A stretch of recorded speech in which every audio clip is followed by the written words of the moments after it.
የዘጠነኛው ቀን እንዳመልጠን የዘጠነኛው ቀን እንዳመልጠን የአረፋ የዙልሂጃ ዘጠነኛው ቀን የሁለት ዓመት ወንጀል ያስምራል። የሁለት ዓመት ወንጀል። ይሄን እድል እንጠቀምበት። ሙስተዒድ ነህ? አዎ በዚክሩ ይሄ አሉ ነብዩ ሰለላሁ ዐለይሂ ወሰለም። አስሩ ቀን ሲጀመር ዚክር አለው እኮ ተክቢራው እኮ ይሄ ሙቀየድ ሙጥለቃ ለሙቀየድ የሆነው እኮ ልክ የውም አረፋ የአረፋ ቀን ሱቢ ላይ ማለት ነው ይጀመራል።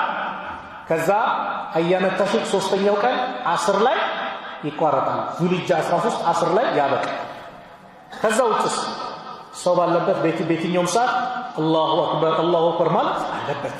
ላኢላሃ ኢላላህ አላሁ አክበር ወሊላሂል ሐምድ ሱብሃንአላህ አልሐምዱሊላህ ዚክሮችን ማብዛት فأكثروا فيهن من التحليل والتكبير والتحميد قالوا النبي صلى الله عليه وسلم በእነዚህ ቀናቶች ተስቢሁንም ተክቢሩንም ተሕሚዱንም አብዙት አሉ የአላህ መልእክተኛ ረሱል አለይሂ ሰላቱ ወሰላም። አላህን አስታውሰው ያስታውሰሃል። አላህ ከዘነጋቸው ሰዎች እንዳያደርግህ ሁሌ አላህን አስታውስ። አላህን ማውሳት፣ አላህን መዘከር፣ ሁሌ የእሱ ባሪያ እንድንሆን እሱን ማስታወስ። ፈዝኩሩኒ አዝኩሩኩም አስታውሱኝ አስታውሳችኋለሁ።